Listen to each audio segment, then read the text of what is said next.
Yan o, musta? At saktong-sakto, lumabas na yung Taiwan videos natin. Nailis nailis ako dun sa kanta ni Hey, hey, hey. Alam niya? Ingat sa pagboboto. Ay, tama ba? Lumabas na, no? Lumabas na. Hindi, lalabas pa lang. Ano ba ngayon? Tama, lalabas pa lang. So, sakto. Nailis ako. Anyway, so ito na yung napamili natin sa Taiwan. Hindi ko alam kung magkano yung conversion.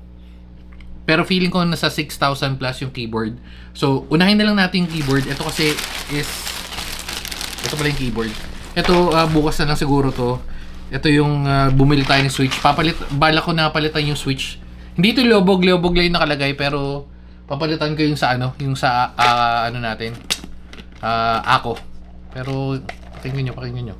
Silent switch. So, wala kayong papakinggan. Anyway, so bukas na to. Unahin na muna natin yung keyboard muna. So, sakto, Saturday. Bukas, Sunday, magpapalit tayo ng switch. Kasi ever since... hindi napalitan ko na pala yung switch noon. Tingnan nga, bukas na ngayon. Ibang storya na lang yan. Bukas na tayo magkantuan doon. Okay. Yan o. Pixu 75. Nag-check ako sa... Well, bago ko siya bilhin, or yung binili ko siya, kasi parang ang daming listahan doon, di ba? Na nakita yun naman sa video. Parang ang daming mga keyboard na mga pamilyar, yung brand and all. Parang ito lang yung bukod tanging na hindi... Medyo kakaiba, na wala sa listahan ko. So, yung pagkabili ko, nakauwi na kami, pag-check ko, parang sa Taiwan talaga to. So, saktong-sakto, very goods. Kulay pa ni Mama Pegs. Mama Pegs, we miss you. Okay, so Pixu 75. At sakto rin na 75% layout yung rack, di ba? Bulan. Okay. Ayan, so Pixu 75, 75%, normal box. Pero syempre, mas colorful siya. Given na mas mahal siya. Mas mahal ito, ang conversion nito, feeling ko nasa mga 7,000-8,000 pesos. Kasi, hindi lang. Kasi kung 6,000 to sa Taiwan, medyo mas mahal din pala. So, medyo mahal tong keyboard na to. Okay. MX keys, MX switches. Okay, buksan na natin. Huwag kang masisira. Wait. Medyo masikip. Bagong... Okay. Nasikip eh. Pero magaling tayo sa mga ganyan. Okay, so Cherry X35? X35? Pulang-pula. Okay. Hindi natin na ano. Hindi, okay lang. I-thumbnail natin yung keyboard mismo. Alright.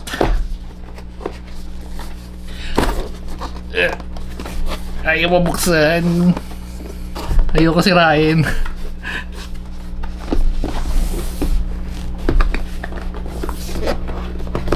Hindi hirap buksan, min. Kinalawit. Yeah. Nice one. Okay. Ang grabe yung balot. Parang nagbubukas tayong candy. Balot na balot siya. Oops.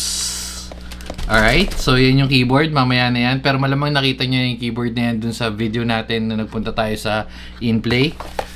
Ito yung... Wow. What a manual. Teka lang kung mababalik ko ito pag binuksan natin. What a manual. Oops.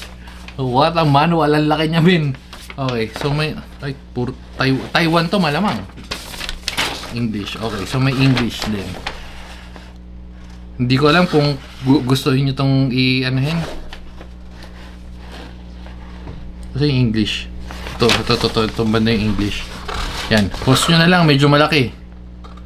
Okay, so syempre hindi na natin kakalimutan yan. Wala tayong paki sa manual unless na kailanganin. Ang laki ng manual, min. Okay, so manual. Ano pang kasama? Okay, wow. Braided braided cable. Ang ganda ng pagka ano niya. Ano pa eh, pearl white pa eh. Pearl white to, di ba? Oh. USB-A, USB-C, Cherry X35 ba to? X3V. Ang kifi. Katunog kifi. Okay. Yan. Okay. Hindi na ako masyado mas trip ko magbukas ng mga ganito, kaso nga lang hindi makakasunod lahat no. Kaya ginagawa ko ng alay yung sarili ko. Kaya bumibili tayo ng mga mas murang keyboard kasi alam mo mas nakaka-relate, mas marami nakaka-relate kaysa sa mga ganito. Pero hindi, eventually, syempre pag tagal-tagal dadating din kayo sa point na makakabili rin ng ganun. Ipon-ipon lang, tsaka onting sipag, tsaka onting illegal. Okay, so buksan na natin. Uy, parang balot talaga ng candy. Nice. First time kong mag-unbox ng ganito. Yung Vermilo natin na nandyan, yun yung pinakamahal kong keyboard na 60% layout. Pangalawa doon is yung Keychron na 100% full keyboard. Tapos feeling ko ito na yung susunod. Nasa top 3 siya. Okay. Nice. Whoop. Nice, ang ganda. Ay, meron siyang, hindi ko napansin, may naka-ano rin pala to, Taiwan keys yun, malamang, di ba? Pabalik natin ito. Oops. Hindi ko ginagamit yung isang keyboard, nakakahinayang kong gamitin, yung Vermilo. Kasi feeling ko, pag nag-shine, feeling ko bumababa yung makil. Medyo iniingatan natin yun. Okay. So, okay, hindi siya aluminum pero mabigat siya. Siguro nasa ganung level na siya na mas... Kung aluminum siya, nandito na siya banda. Yan, ito na siya. Medyo mabigat eh. Ayun o. Solid yung build. Okay, so... Quick sound check. Kita nyo na. O, rinig nyo naman. Music to my ears. Kahit yung spacebar. Ang ganda. Ito lang yung pangit. Di ko to napansin nung nabili. Wala na, nabili ko na eh. Hindi ko napansin ito. Pero pwede na. Pero ayoko nga nito. I mean, ayoko ng layout na ganito. Pero, ito nyo. Ganda.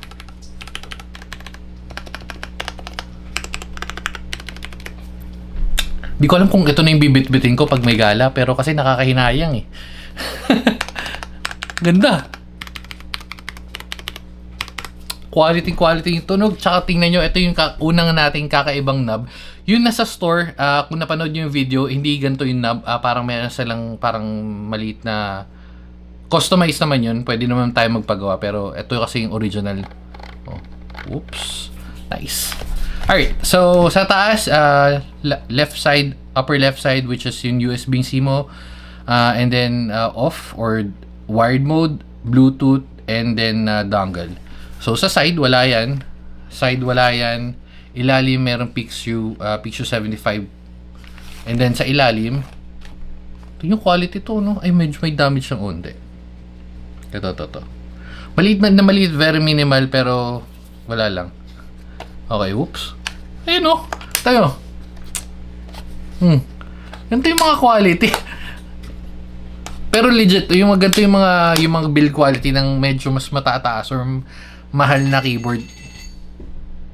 Ano yun? Ba't may natatanggal na bakal? Shhh. Saan galing yun?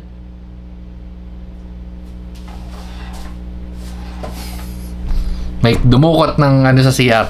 Okay, so going back, yung mga ganito, quality talaga yan, promise. So nandito yung ano niya, yung dongle niya. Ang ganda, red din, no? And then may nakalagay cherry. Magnet ba? Magnet. Yes, magnet. Okay, ayun, nakita niyo. Okay. Usually hindi ito yung type na kulay kong keyboard. Pero kasi may gantong damit si Mama Peggy natin. Kaya sabi ko, boom, ito na yun. Ito na yung binili natin. Ganto yung kulay nun. Yung dress niya. So, nagre-reminisce sa kanya. We miss you, Mama Pegs. Okay, so, uy! Nagpaparamdam si Mama Peggy. Nagagalit kasi kinakalit yung pwesto niya. Okay. Open natin. Ito pa pala. Ang ganda oh. Hindi pa nakaangat, pero naka-ano na, nakapagano na. Nakaganon na. Nakaganon na siya. Ayan, nakaganon. Naka-ready na siya para mag-type ka. Ayun oh. Ganda ng typing, ano niya, typing posture niya. Okay. Wow. Easy to remove. Sana hindi natin masira. Bakit natin masisira? High quality na switch yan. Oops. Okay. Gasket. Yes, gasket na malamang. Okay. So, pupunta tayo. I-compare na natin agad. Ito yung gasket na sinasabi nung nung sa rack, diba? And feeling ko ito rin yun. Pero, iba...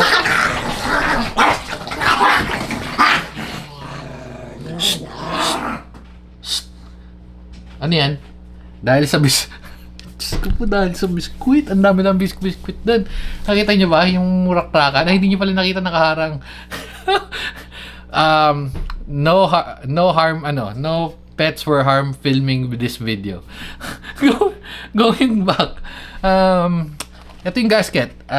Gasket type din siya, pero medyo makapal. Almost similar dun sa rack. Pero, ang ganda nung, hindi ko alam kung ba't ang ganda nung tunog niya. Pero yung foam, ito medyo mas makapal to. 5 pins din. South facing. Or no, sorry, north facing. Ayun o, pag pinindot natin. Ayun o. Kita nyo. Ta. Ayun o. Nice, no? Nice. Okay. Pupunta na tayo sa part na magta-typing test tayo. Hop, lagay natin. Dahil medyo special to, kunin natin yung pagta-typingan natin. Medyo commercial lang, wait lang. Kunin natin yung Surface Pro, wait. Excuse me. Okay, so Surface Pro na tayo magte-testing kasi why not? Okay. Oops. Uy. Alright, ayun. Sakto si Mama Pegs natin. Hindi to yung sinasabing kulay. Meron siya ibang dress na parang similar dun. Pero, okay.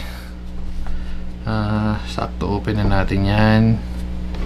Ayun, monkey-type na pala agad eh. Nice. Ito yung kable natin. Ito yung kable. Okay. Cable.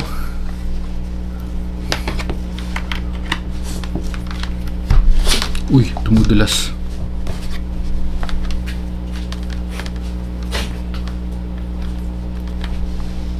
Umilaw. Uy, nice. Meron pa palang LED. Hindi ko na pakita sa inyo to. Babalikan natin to mamaya pagka may time 3:46. Tama ba? In sync. Wala akong oras. Hey Google, what time is it? It's 3:43 a.m. Medyo delay. Pero meron siyang maliit na LED. Pero hindi masyado pansin. Pero anyway, so game. Typing test. Refresh. Game.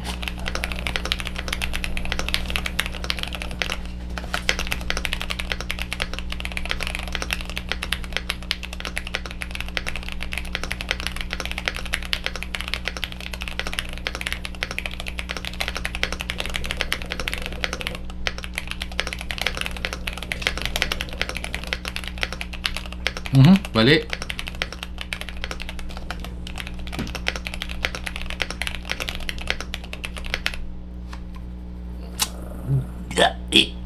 Nagkamali ako kasi ang bala ko dapat do sa first word na nagkamali. Itatypean ko na then and the next ko na, pero yun na nga. Hindi, pero kasi nagmamadali rin ako, may nag-gurgurn dito eh. Pero kung narinig nyo, sobrang solid eh, no? Ayun, no?